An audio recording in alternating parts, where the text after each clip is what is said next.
জামাটা তুলতে বেরিয়ে পড়েছিল কোমরে গোঁজা আগ্নেয়াস্ত্রর বাঁটটা। সেটা দেখিয়ে ঠান্ডা গলায় হুমকি দিয়েছিল যুবক।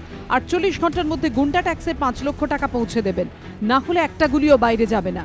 হ্যাঁ, গুন্ডা ট্যাক্স তোলার নতুন পোশাকি নাম। দিনটা ছিল 16ই ফেব্রুয়ারি। সেদিনের হুমকির পর থেকে আতঙ্কে দক্ষিণ কলকাতার এই রেস্তোরাঁ মালিকের ঘুম উড়ে গিয়েছে। দুশ্চিন্তা আরও বাড়িয়েছে গুন্ডা ট্যাক্স চেয়ে পাঠানো দুষ্কৃতীর নাম শেখ বিনোদ। মাদক পাচার, খুন, অপহরণ, তোলাবাজির একাধিক মামলায় অভিযুক্ত, দীর্ঘদিন জেল খাটা একদা কলকাতার ত্রাস। পার্ক সার্কাসের রেস্তোরাঁর মালিক হাসান মির্জার দাবি, তোলা চেয়ে উৎপাত শুরু হয়েছে জানুয়ারির শেষ থেকে। 28শে জানুয়ারি রাতে বাইকে চড়ে রেস্তোরাঁয় আসে 4-5 জন যুবক। অভিযোগ, শটান মালিকের কাছে গিয়ে তারা একটি মোবাইল ফোন বাড়িয়ে দেয়, বলে, নিন, কথা বলুন। রেস্তোরাঁ মালিকের দাবি, ফোনের ওপার থেকে শেখ বিনোদ পরিচয় দিয়ে এক ব্যক্তি তাকে বলে, দোকান তো আগের থেকে অনেক ভালো চলছে, 5 লক্ষ টাকা গুন্ডা ট্যাক্স পাঠিয়ে দেবেন।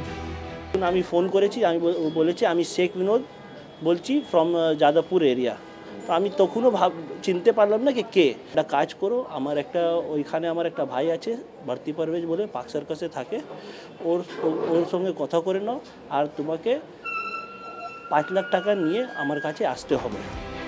বৃহস্পতিবার দুপুরে রেস্তোরাঁ মালিক বাইরে দাঁড়িয়েছিলেন। তখনই বাইক নিয়ে তার সামনে এসে দাঁড়ায় 2 যুবক।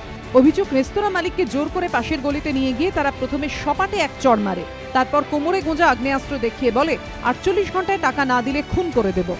যদি টাকা দেবে না, এবার 2 দিনের মধ্যে within 48 hours will shoot you.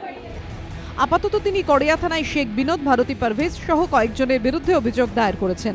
তবে তাতেও ভয় পুরোপুরি কাটছে না। তার প্রশ্ন, যারা ভর দুপুরে এভাবে আগ্নেয়াস্ত্র দেখিয়ে হুমকি দিতে পারে, তাদের কাছে খুন করা কি খুব কঠিন ব্যাপার? তারা কি আদৌ পুলিশকে ডরায়? পার্থপ্রতিম ঘোষের রিপোর্ট, এবিপি আনন্দ, কলকাতা।